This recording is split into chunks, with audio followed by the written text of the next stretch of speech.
제가 증권사에 다닐 때 어떤 투자자가 있었어요. 투자를 엄청나게 잘해. 얼마나 잘하냐면 자산으로 1,000억을 모았어요. 얼마 후에 투자를 한번 잘못을 해서 1,000억이 마이너스 300억이 됩니다. 아, 이게 가능한 일인가요? 5천만 원을 모아서 차를 사겠다. 빚 없이 현금으로. 가장 먼저 중요하게 생각을 해야 될 게 네. 목표 금액이 현실성이 있어야 된다 라고 하는 항목이 들어갑니다. 안녕하세요, 반갑습니다. 그림으로 배우는 세상 쉬운 재테크 사주한성 첫동 공부의 저자 이의석이라고 합니다. 오늘 영광스럽게도 보라TV에서 이렇게 초대를 해주셔서 정말 감사드리고요. 제가 여러 금융회사를 다녔습니다. 처음에 은행도 다니고 증권회사도 다니고 선물회사라고 파생상품을 다루는 금융회사도 다녔습니다. 그리고 보험회사도 다니고 공인중개사를 따고 부동산 회사에도 다녔어요.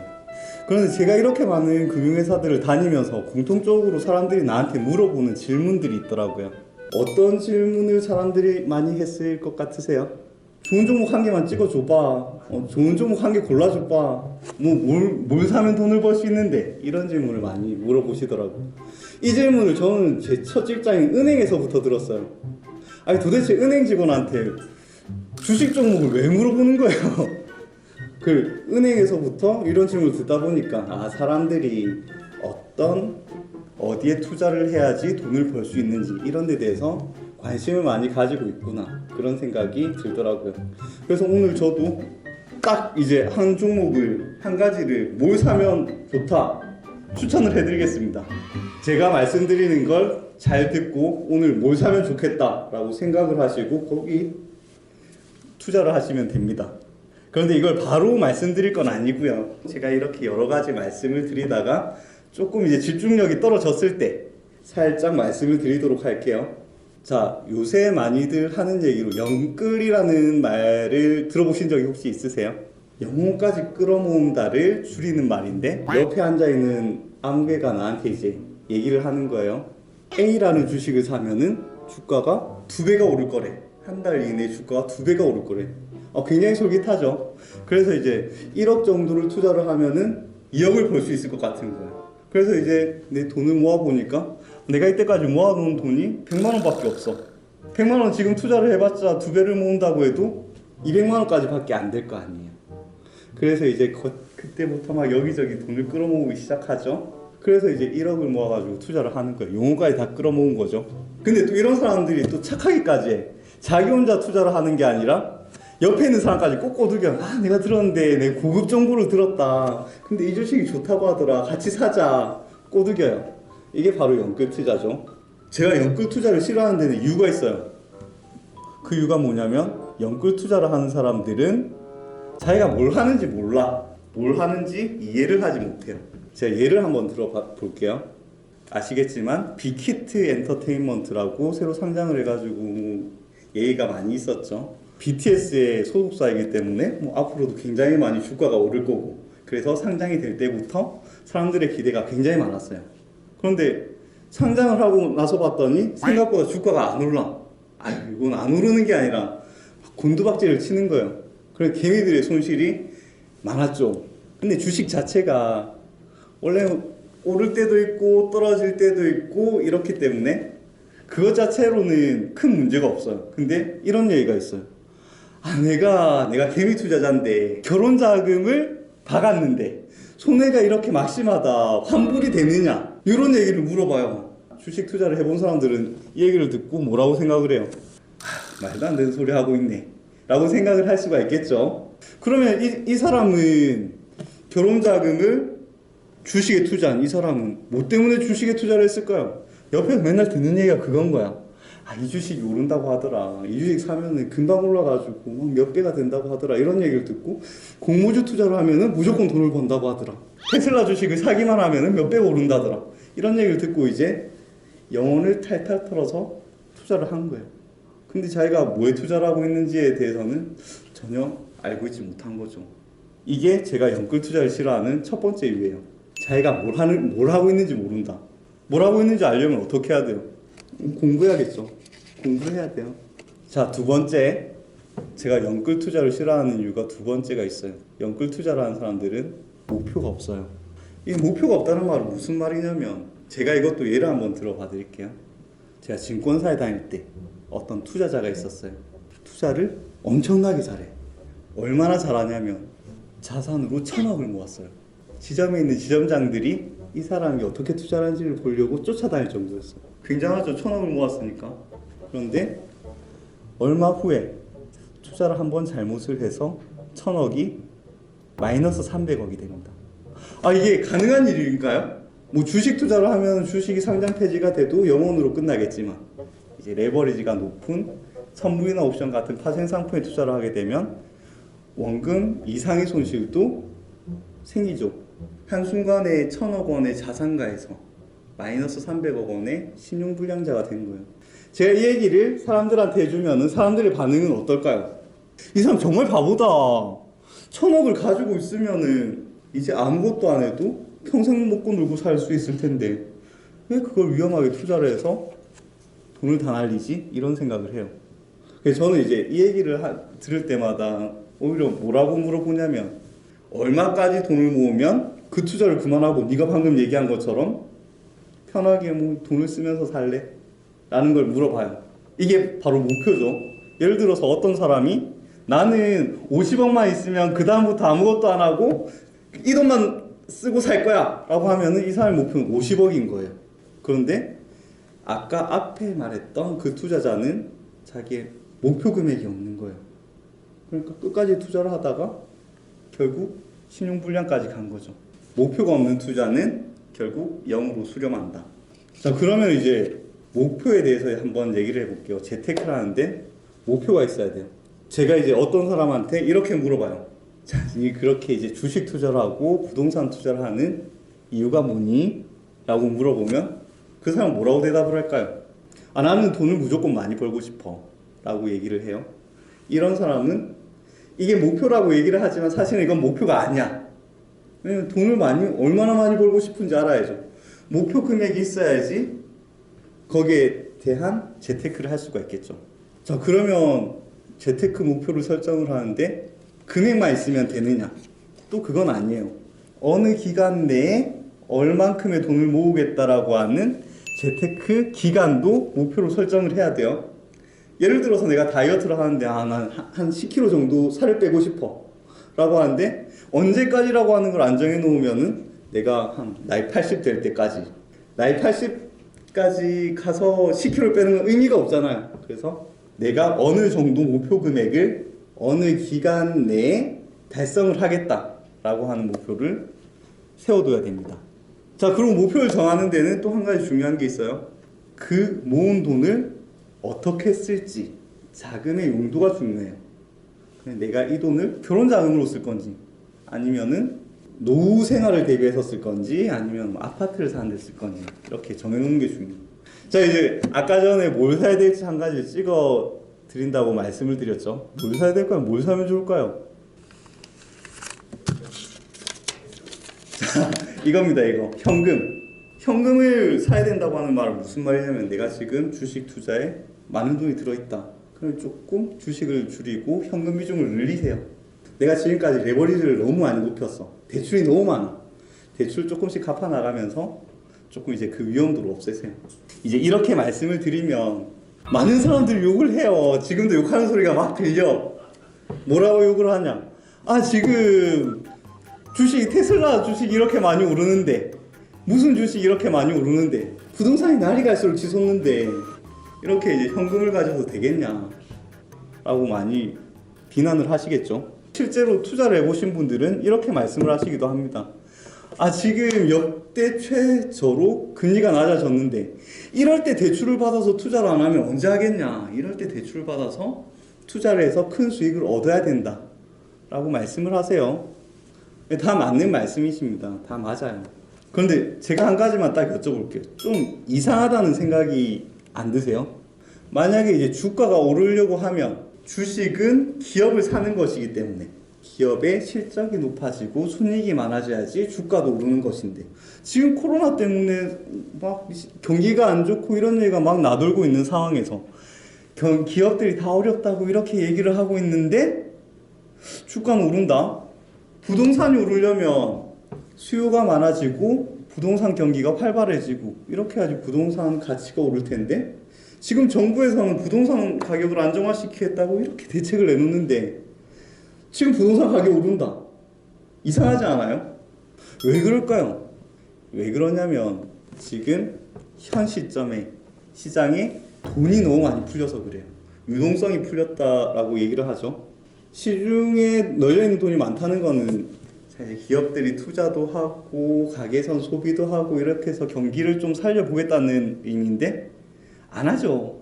지금 돈이 늘어나니까 다 주식을 사고 부동산을 사. 이러니까 경기도 안 좋고 부동산 가격도 계속 안정화시키려고 하는데 실물 가치는 계속 오르는 거예요. 이걸 뭐라고 얘기를 하냐면 유동성 경기가 실물 경기로 확장됐다라고 얘기를 해요. 실물 경기를 살렸다는 얘기죠.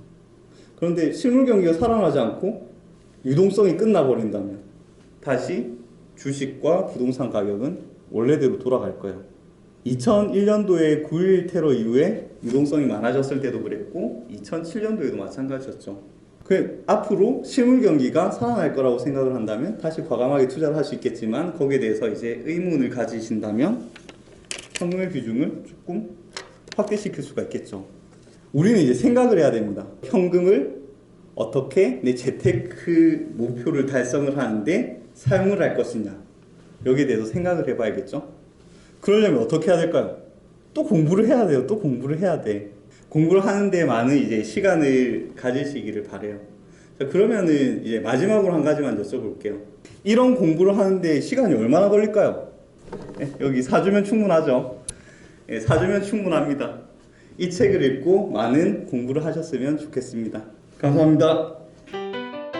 안녕하세요. 보라보라입니다. 사주 완성 첫 동공부 작가님이신 의석 작가님을 모시고 저희가 강연을 들어봤는데요. 콩 심은 데 콩 나고 돈 심은 데 돈 난다라는 그 블로그도 운영하고 계신 걸로 알고 있습니다. 의석 작가님을 모시고 인터뷰를 해보겠습니다. 네, 안녕하세요. 그림으로 배우는 세상 쉬운 재테크 사주 완성 첫 동공부의 작가 이의석이라고 합니다. 네, 반갑습니다. 좀 전에 이제 재테크에 대한 기본적인 강연을 해주셨는데 네. 찍어주신다고 하시더니 현금이라고 하셔가지고 살짝 실망했습니다. 이게 그 재테크라고 하면 네. 보통 사람들이 돈을 투자를 해서 돈을 많이 버는 거 이걸로만 생각을 하는데 네. 사실 재테크는 자기 재테크 목표를 정해서 그 목표를 달성하는데 의의가 있다고 생각을 하고요. 네. 그래서 이 두 가지를 한번 생각을 해볼 수가 있어요. 만약에 투자를 해서 돈을 많이 버는데 맨날 그 주식이 오를지 떨어질지를 보면서 마음을 졸이는 사람이 있어요. 또 반면에 어떤 사람은 재테크 목표를 설정을 해두고 거기에 맞게 안정적으로 운용을 해서 재테크 목표를 달성하는 사람은 앞에 있는 사람보다 돈은 더 많이 못 벌지라도 네. 마음은 더 편할 수 있겠죠. 그렇다면 재테크를 할 때 어디에 중점을 두고 해야 되는지에 따라서 조금 네네. 차이점이 있다고 생각을 합니다. 아니 영끌하지 말라고 하셨는데 그 요즘 젊은이들 소위 말하는 영끌하는 사람이 바로 저거든요. 그 오해는 하지 않으셨으면 네. 좋겠어요. 제가 연끌을 하지 말라는 게 아니라 네. 연끌을 하시려면 왜 하는지? 재테크 목표 네. 있고 내가 뭐 하는지 알고 네. 거기에 대한 공부가 되어 있고 확실하다는 믿음만 있다면 그러니까 하셔도 됩니다. 왜 사야 제- 하는지? 네, 제가 보라보라님께 한번 여쭤볼게요. 네. 재테크 목표가 있으세요? 그래서 지금 듣고 나서 저도 목표 없는 투자를 하고 있었구나라는 생각이 첫 번째로 들었고. 그럼 다시 돌아가서 네. 재테크 목표를 세우는 것부터 네. 시작을 해보시는 게 좋겠다라고 이제 조언을 드리는 거죠. 그래서 지금 급하게 지금 목표를 만들어 봤거든요. 네.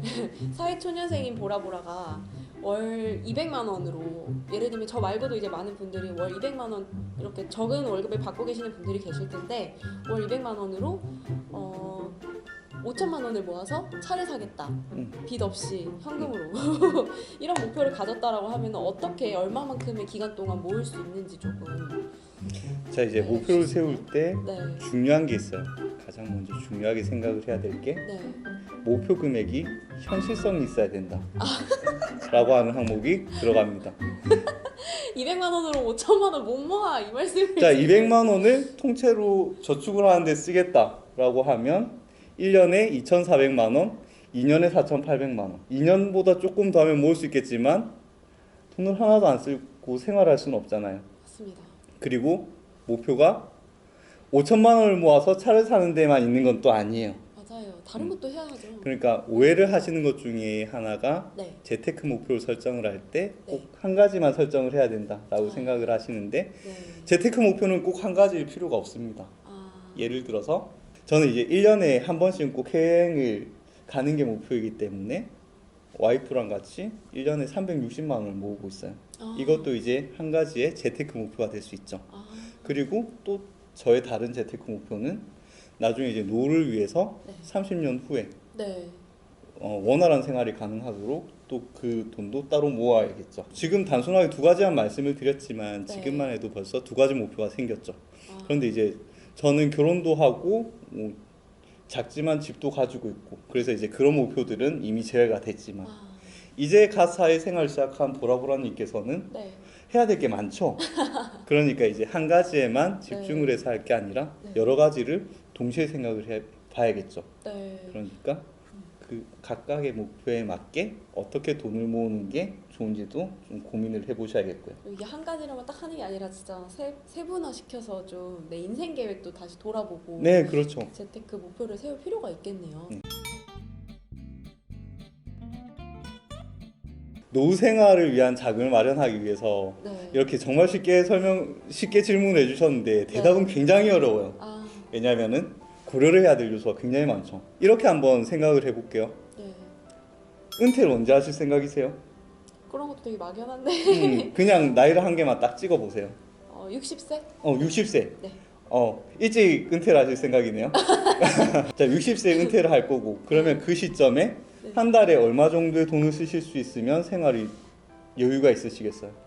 한 달에 그래도 넉넉하게 쓰려면은 500은 쓰지 않을까요? 네, 한 달에 500만 원. 물가 상승률까지 계산을 해서 감안했죠. 말씀을 네. 하신 걸 거예요. 네. 그러면 이제 500만 원이라고 감안을 했을 때, 네. 자, 이때 내가 매달 받을 수 있는 국민연금은 네. 얼마를 받을 수 있는지. 아. 그리고 이제 계속 그 전까지 일을 하실 거니까 퇴직연금도 지금 넣고 계시죠? 네. 그래서 퇴직연금으로 받을 수 있는 돈이 한 네. 달에 얼마씩 될 건가? 네.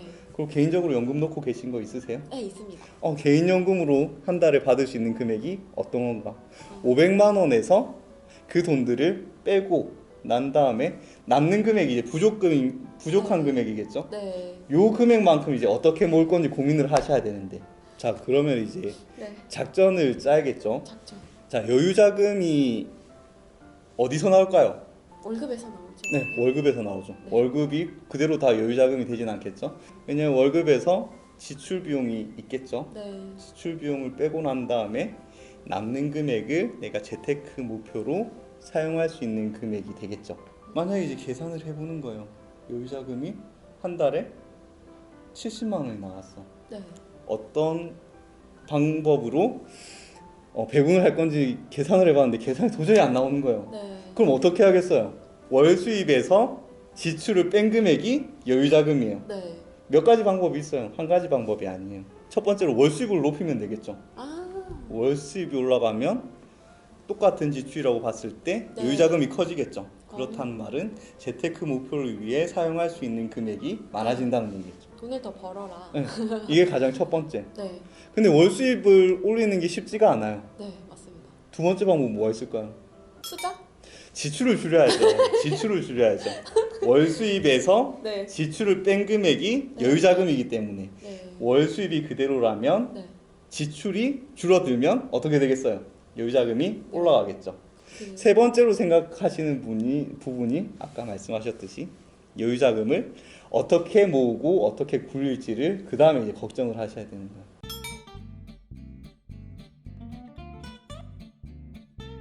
자, 이렇게 생각을 해볼 수가 있어요. 주식 투자는 내가 이제 공부를 해서 네. 내가 좋다고 생각하는 기업에 투자를 해서 수익을 노리는 투자잖아요. 네. 근데 만약에 내가 직접 투자를 안 하고 여기에 대해서 공부를 더 많이 하신 전문가들이 나 대신 돈을 투자를 해주기를 원한다면 펀드 투자를 생각을 할 수가 있겠죠. 네. 펀드 투자는 뭐 주식 시장이나 뭐 채권 시장에 나보다 더 공부를 많이 한 네. 펀드 매니저나 뭐 이런 네. 자산 운용을 하시는 분들이 내 돈을 가지고 여러 사람들의 돈을 모아서 네. 그분들이 직접 투자를 해주시는 거거든요. 네. 거기서 이제 수익이 나면은 저한테 나눠주는 거예요. 음. 그럼 훨씬 더 내가 아무것도 모르는 상태에서 투자를 하는 것보다 네. 훨씬 전문성이 있다고 볼 수 있겠죠. 그럼 어떻게 보면 주식보다는 펀드가 훨씬 더 안전하고 조금 더 믿을 만한 투자인데 요즘 왜 다들 그렇게 주식에 열광을 할까요? 펀드에 열광하지 않고. 펀드는 일단 네. 비용이 많이 들죠. 아, 직접 하는 것보다. 그쵸. 그러고 이제 펀드라고 해서 네. 전문가들이 투자를 한다고 해서 전문가들이 무조건 투자를 잘하는 건 또 아니에요. 내가 펀드를 선택할 때 있어서도 어떤 네. 펀드가 좋은지 네. 어떤 펀드가 위험한지 이런 걸 네. 잘 따져보고 투자를 해야 되기 때문에 사실은 주식을 선택하는 것만큼 노력이 많이 들진 않지만 네. 펀드 선택에도 많은 이제 노력이 들죠. 공부가 필요하네요. 이게 진짜 초년생이 처음 재테크를 하겠다라고 마음먹었을 때 공부할 게 정말 많네요. 네. 기초 뭐 승진도 챙겨가야 되고 부가 수입도 벌어야 되고 뭐 노후 계획까지 인생 계획도 짜야 되고 펀드가 뭔지 예금이 뭔지 그거를 4주 안에 과연 공부할 수 있을까요? 그래서 이게 재테크 공부를 처음 시작하시는 분들이 굉장히 네. 어려워하세요. 왜냐하면 네. 단편적인 정보만 가지고 재테크를 네. 처음 시작하기 때문에 네. 전체적인 그림을 잡기가 굉장히 네. 어려워요. 그런데 자, 처음부터 재테크 목표는 어떻게 설정을 하는지부터 시작을 해서 네. 내 여유 자금을 어떻게 모아가고 운용을 할지 네. 그리고 이제 은행이라든지 증권회사, 보험사, 뭐 부동산 이런 각각의 시장이 네. 상품이 어떤 게 있고 어떤 특징들이 있는지 이런 걸 전체적으로 알기가 사실 네. 굉장히 어렵거든요. 그래서 이런 것들을 한 번에 담아내기 위해서 이번에 이런 책을 쓰게 된 거죠. 제 책은 이제 그 재테크 입문서라고 생각을 하시면 되세요. 이제 갓 사회생활을 시작한 사회초년생이나 아니면 지금까지 재테크에 대해서 관심이 있었지만 뭐부터 시작해야 될지 모르셨던 분, 그리고 재테크 책은 많이 읽었는데 너무 어려워서 이해가 잘 안 됐다 하시는 분, 정말 쉽게 썼으니까 지금 한번 읽어보시면은 네. 많은 도움이 되실 것 같아요. 진짜 이게 근데 쉽게 설명을 해주신 게 정말 장점인 게 나 재테크할 거야 주식해야지 이런 분들이 사실 뭐 MMF가 뭔지 펀드가 뭔지 이런 개념도 없는 분들이 많거든요.